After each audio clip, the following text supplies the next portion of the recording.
4000 pension ఇస్తా అన్నాడు. 4000 ఒకటే మాట చెప్పలేదు. కేసీఆర్ ఒక్క ముసలమ్మకి ఇస్తున్నాడు లేదా ముసలయ్యకి ఇస్తున్నాడు, మా ప్రభుత్వం వస్తే ఇద్దరికి ఇస్తా అన్నాడు.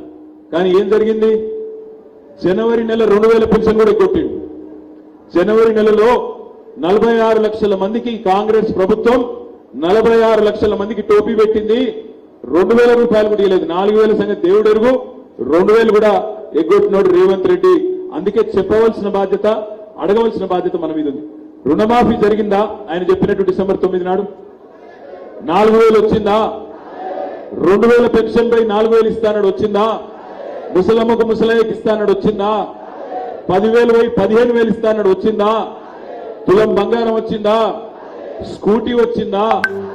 ఏది జరగలేదు. 4000 పెన్షన్ ఇస్తా అన్నాడు. 4000 ఒకటే మాట చెప్పలేదు. కేసీఆర్ ఒక్క ముసలమ్మకి ఇస్తున్నాడు లేదా ముసలయ్యకి ఇస్తున్నాడు, మా ప్రభుత్వం వస్తే ఇద్దరికి ఇస్తా అన్నాడు. కానీ ఏం జరిగింది?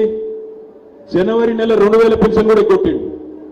జనవరి నెలలో 46 లక్షల మందికి కాంగ్రెస్ ప్రభుత్వం 46 లక్షల మందికి టోపీ పెట్టింది.